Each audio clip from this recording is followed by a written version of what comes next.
Okay, all right, and then, all right, so new information, if you don't mind. So the new information was the part about the theft of the vehicle.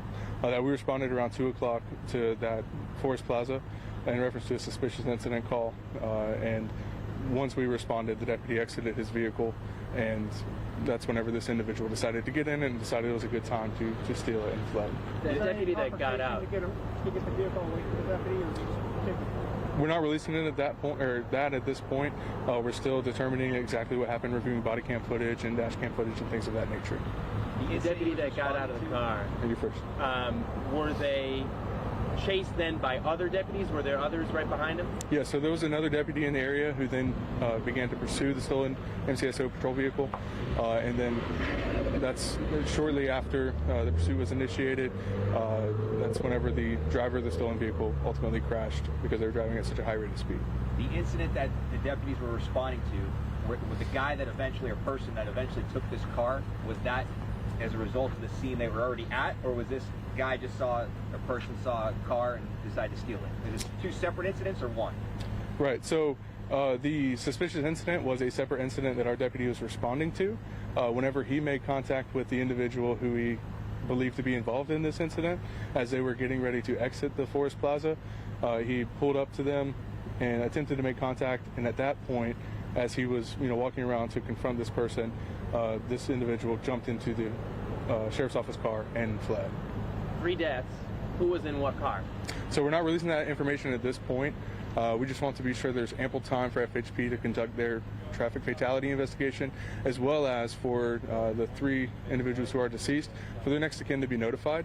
So that's done the proper way, and they don't find out, before we can make the proper notifications. Are you able to tell us ages of the deceased? Not at this time. And as far as the person that took the stolen vehicle, are there any details on either A, what they're being charged with, or B, are they in custody, or are they... No details on that just yet. Again, we're trying to iron all that out and allow FHP ample time to conduct their traffic investigation. And as we're able to give updates on the identities of the individuals involved, we'll be sure to release that.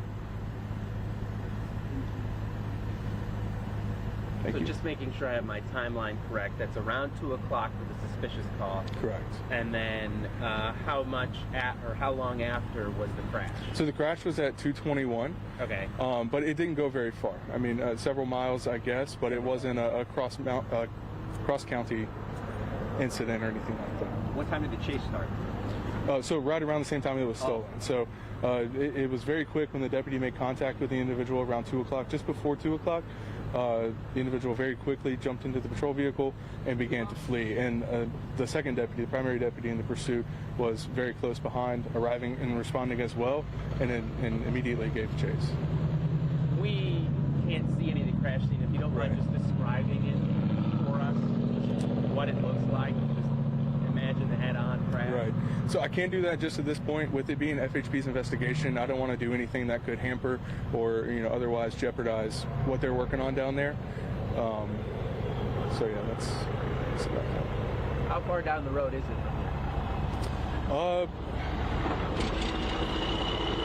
Trying to base it off of, I don't know, I would say maybe a mile or just under. Okay.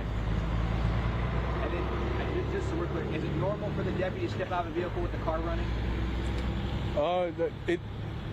I don't know if it's normal. I'm not going to speak to at this point whether or not the deputy was following policy or not. I would have to look into the policy to be able to know that for sure.